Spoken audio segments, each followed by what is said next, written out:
Salut à tous, j'espère que vous allez bien, c'est Pirasta et aujourd'hui on va faire une analyse de 3 top 1 sur cette session du deuxième jour du tournoi Débrouille éphémère. Alors on a eu beaucoup de succès sur cette session. Première game, on a fait un drop Wallingwood, j'ai fait beaucoup de drop Wallingwood. Donc double rampe, 100 mètres de mur, ça passe sur l'adversaire. Dommage, je n'ai pas de piège, j'aurais pu le trapper.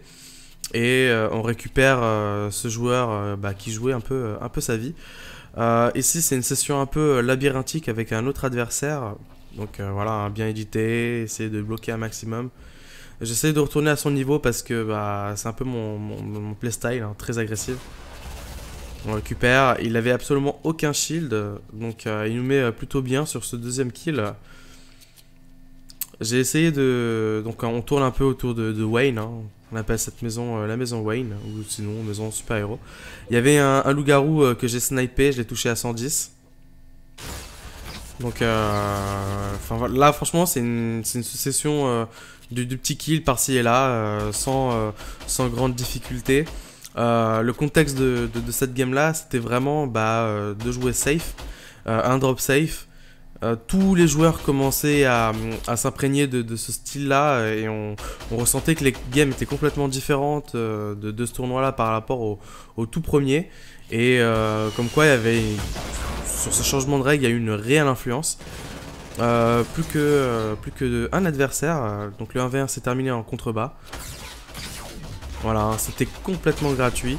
Le point fort de cette game, c'est clairement la patience.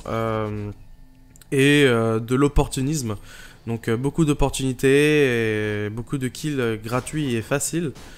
Donc voilà. Wallingwood, je sais pas si vous avez vu, maintenant il y a les téléporteurs. Donc là j'ai eu un gros lag.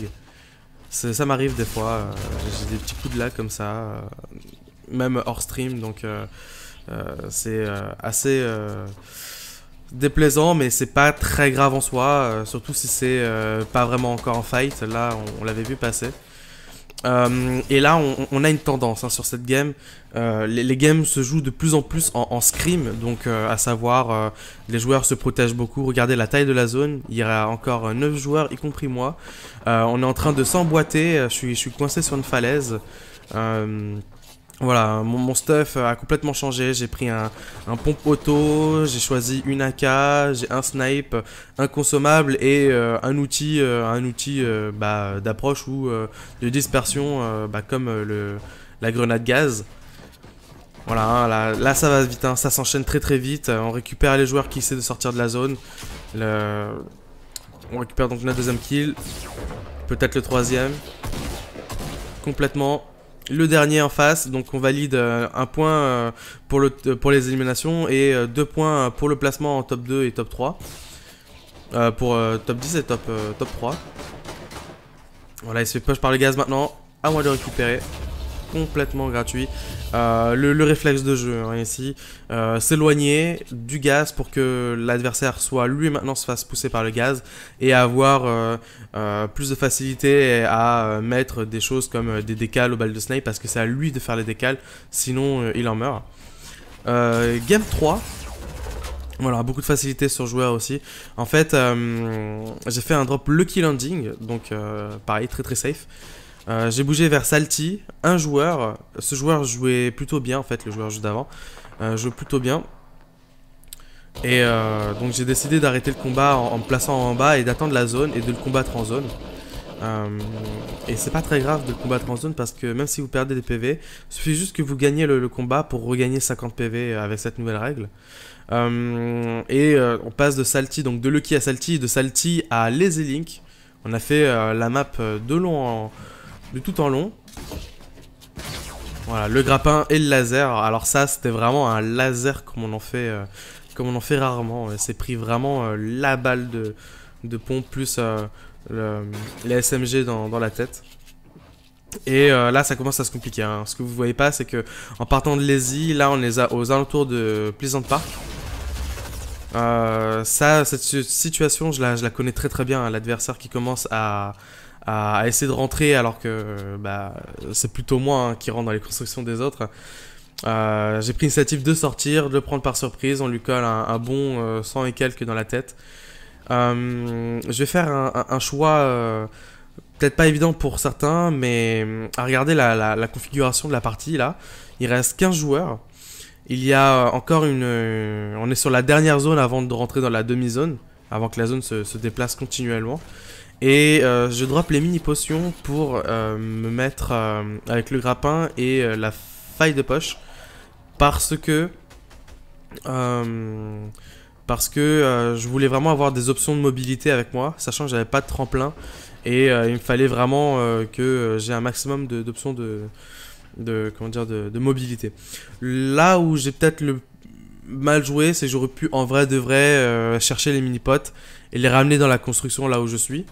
Et ensuite, comme ça, je fais le switch avec la faille de poche. Mais sur le moment, j'y avais pas pensé. J'étais vraiment plutôt concentré sur ce qui se passait aux alentours, autour de moi. Comme on peut voir là maintenant, c'est tous les joueurs tryhardaient. C'était un mode tournoi, mais vraiment tournoi. Surtout que bah un peu chacun pour sa pomme. Donc fallait vraiment être efficace. Là, la partie elle est un peu au ralenti. On a encore 15 secondes avant que comment dire, la zone change, la zone bouge. Mais à partir de ce moment-là, la partie elle va se dérouler extrêmement vite. Et c'est là où la prise de décision, le decision making, va être le plus crucial, le plus important. Donc j'essaie un peu de bouger dans mes constructions. De comprendre où sont mes adversaires. Là je vois qu'il y a de la construction, une tour en face de moi là en ouest. Je remonte sur mes piquants pour pas pour me protéger, mais déjà pour bloquer la vue, parce qu'une fois qu'on met un trap, on peut pas voir très bien entre les palettes, surtout quand on a mis du bois. Là où vous êtes le plus invisible à travers vos constructions, c'est quand vous mettez du métal. Je craque la faille au dernier moment, donc quand la zone elle bouge, on voit tous ces joueurs en bas qui sont en train de se déplacer. C'est la cohue là, on passe à 13 joueurs, de 15 à 13. Vous allez voir le décompte de joueurs est en train de baisser fortement. Il y avait un joueur juste au-dessus de moi, je reprends la hauteur un petit peu. Il a fait le choix lui de redescendre, voilà, j'ai la formation, il redescend.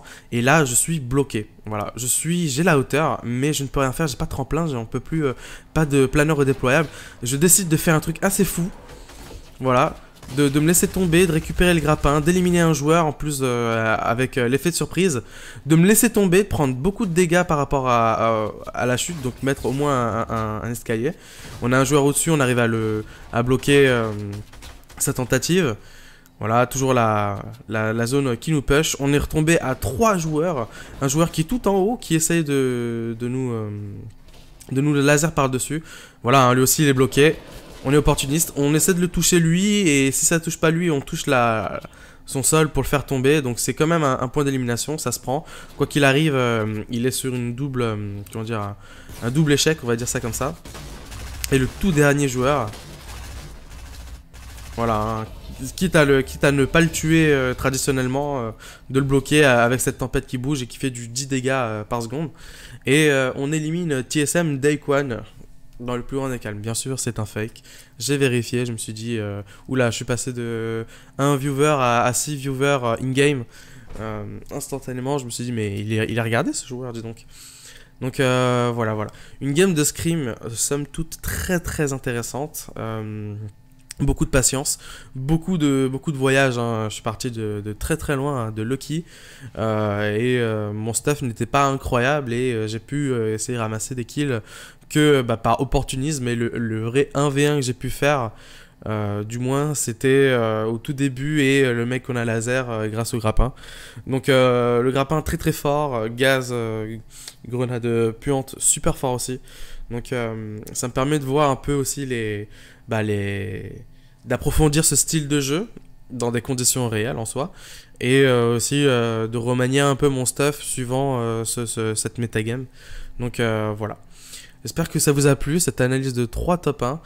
Je vous dis pareil, hein, à la prochaine vidéo pendant toute cet événement, cette semaine d'événements de solo compétitive. Donc je vous dis à la prochaine, ciao. Hey, voi vezi mer la video? Allora smet un gem et abon toi alla chain de Pira Stack.